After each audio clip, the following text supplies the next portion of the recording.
Shalom, eh, berjumpa lagi bersama saya Magda Kelan.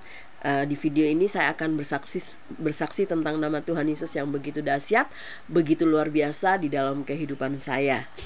Kenapa saya bisa bicara seperti itu ya? Karena saya mengalami sendiri akan kuasa dan kasih-Nya yang selalu menyertai diri saya.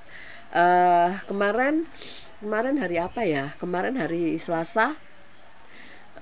Saya kehilangan uang sejumlah 1 juta, dan itu sudah 2 kali ya, 2 tahun yang lalu, dan sekarang ini baru terjadi lagi.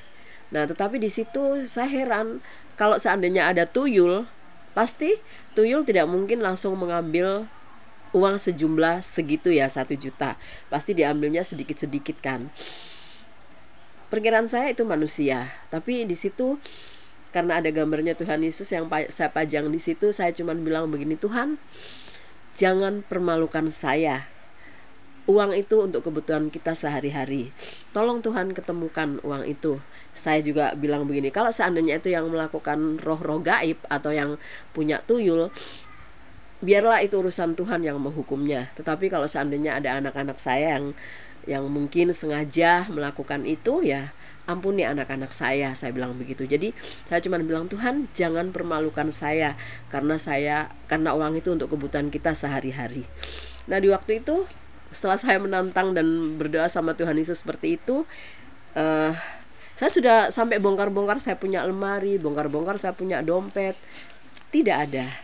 Nah, satu saat sudah saya membuat video di live TikTok saya, dan saya bilang, kalau kamu gak bertobat, ya murka Allah tetap ada di atas kepala orang-orang yang melakukan pencurian uang saya sejumlah 1 juta. Nah, tiba-tiba karena saya tanya anak-anak saya juga, tidak ada yang mengaku ya teman-teman. Saya bilang, lebih bagus mengaku daripada kau tidak mengaku, itu berdosa, dan bahkan itu gak baik, jadi anak yang gak jujur, saya bilang gitu.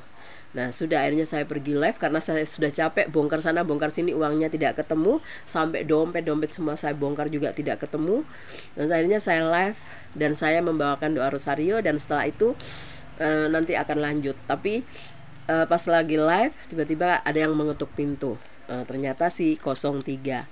Terus begini langsung, padahal saya sudah bertanya sama dia, apakah ini kah di dompetmu mama lupa taruh uang, jadi apakah di dompetmu ada uangnya mama kah sebesar 1 juta? Tapi pertama dia bilang tidak. Saudaranya ada yang ketuk pintu, terus dia bilang gini, mama buka pintu dulu kah? Terus saya buka kan, ada apa? Nah, ini uangnya mama sudah ketemu, itu ada di dompet saya sejumlah 1 juta. Hah? Saya kaget, terus sudah saya bersyukur dan saya mengucap syukur, dan tetap uang tidak boleh kita diperhamba oleh uang. Jadikanlah uang ini sahabat, karena terlalu mencintai uang itu adalah akar dari segala kejahatan. Jadi pas uang saya hilang tadi, ya saya tidak terlalu sampai emosi atau marah bagaimana. Terus saya bilang sama Tuhan Yesus, saya tantang Tuhan Yesus, terus saya bilang, Tuhan, kalau Engkau jangan permalukan saya, ketemukan uang saya bilang begitu. Ternyata Tuhan Yesus saya itu dahsyat dan maha segala-galanya, dan ternyata dia itu hidup. Dan akhirnya puji Tuhan, uangnya, karena mungkin anak saya juga mempunyai rasa takut akan Tuhan, akhirnya dia mengembalikan uang yang ada di dompetnya, yaitu uangnya saya sebesar 1 juta.